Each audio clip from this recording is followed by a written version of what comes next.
بسم اللہ الرحمن الرحیم. السلام علیکم. میں ہوں کامران خان اور آج ہم موجود ہیں پرائم منسٹر ہاؤس اسلام آباد میں. بہت اہم دن ہے. آج 18 اگست ہے اور آج سے 2 سال قبل پاکستان میں تبدیلی کا نعرہ لگانے والی جماعت ایک تبدیلی کے وعدوں کے ساتھ اقتدار میں آئی تھی اور یقیناً تبدیلی کا ماحول تھا کیونکہ پاکستان میں 4 بار پاکستان پیپلز پارٹی کی حکومت رہی تھی, 3 بار پاکستان مسلم لیگ نون کی حکومت رہی تھی, 3 بار فوج اقتدار میں آئی تھی اور ہر لحاظ سے یہ تبدیلی کا ماحول تھا. اور تبدیلی کی ایک بڑی وجہ یہ بھی تھی کہ پاکستان میں ایک وہ وزیر اعظم آ رہا تھا جسے پاکستانی بہت اچھی طرح سے پہچانتے تھے اور لاکھوں کروڑوں پاکستانیوں کا یقیناً ہر دل عزیز شخصیت تھی اور پاکستان کے لیے امیج کے لیے ایک پرائم منسٹر کے لیے آکسفورڈ گریجویٹ, ملک کو ورلڈ کپ کرکٹ کا چیمپئن بنانا, ورلڈ چیمپئن بنا دینا اور پاکستان میں سیاست میں آنے سے پہلے ملک کو ایک عالی شان شاندار کینسر ہاسپٹل, شوکت خانم ہاسپٹل دینے والے عمران خان نے پاکستان کے وزیر اعظم کی حیثیت سے حلف اٹھایا تھا. 2 سال ہو گئے ہیں.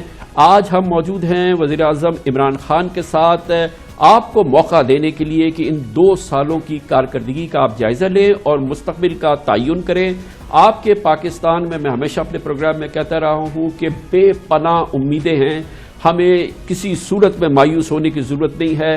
تمام اعداد و شمار, تمام آثار, تمام شواہد جو اللہ تعالیٰ کے بھی ہیں اور زمین کے بھی ہیں اور معیشت کے دکھا رہے ہیں کہ ہم ٹیک آف موڈ میں آ گئے ہیں. لیکن کیا واقعی یہ 2 سال کی کارکردگی آپ کی توقعات پہ پوری اتری اور کیا واقعی آپ کی جو امیدیں تھیں اور جو آپ کی حسرتیں تھیں وہ پوری ہوئی یا نہیں؟ اس کا جواب دیں گے.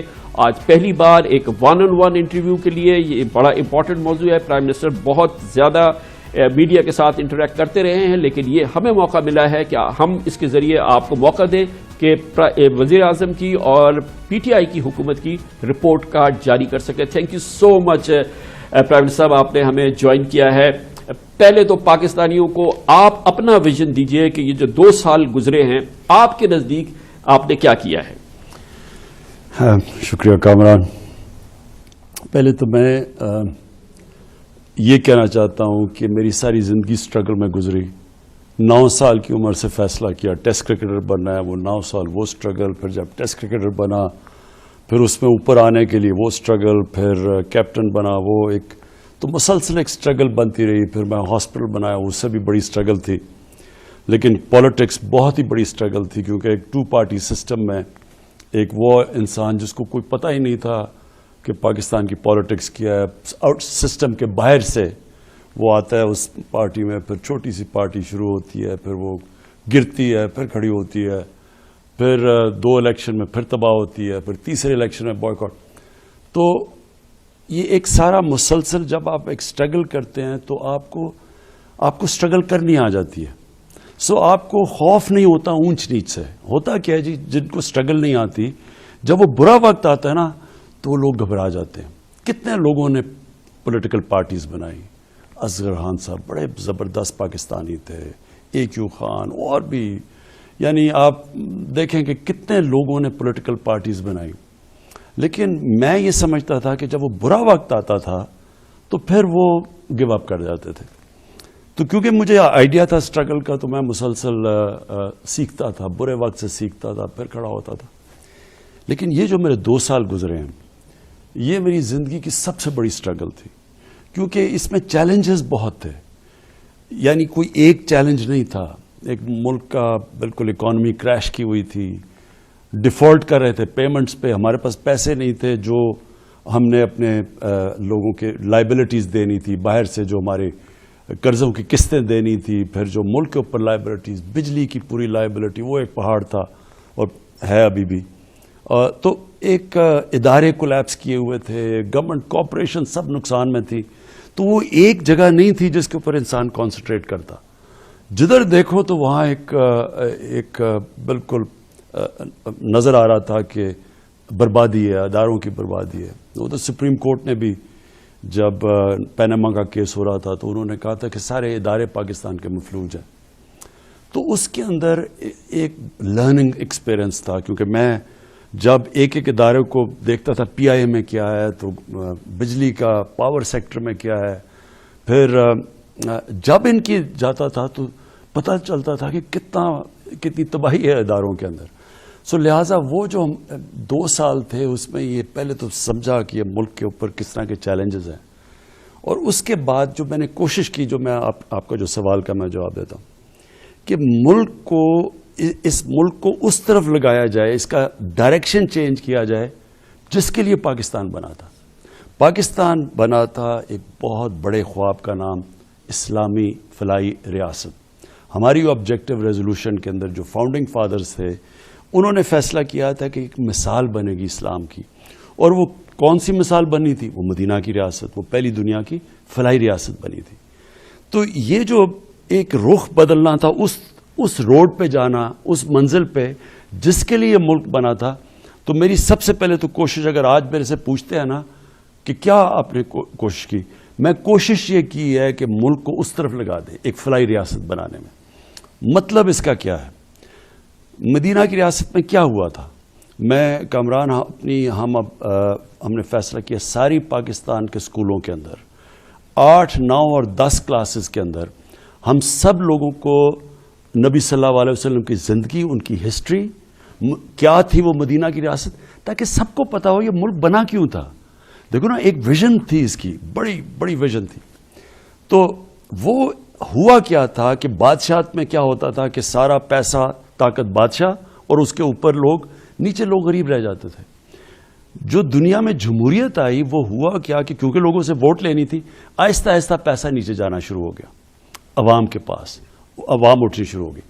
جو مدینہ کی ریاست تھی وہ ایک بہت یونیک ریاست تھی کہ نبی صلی اللہ علیہ وسلم نے یہ فیصلہ کیا کہ ان کی پرائرٹی نیچے سے طبقے کو اوپر اٹھانی تھی. تو معذوروں, بیواؤں, غریبوں, یتیموں کو ایک اسٹیٹ نے پرائرٹی بنائی, یہ پہلی دفعہ تھی.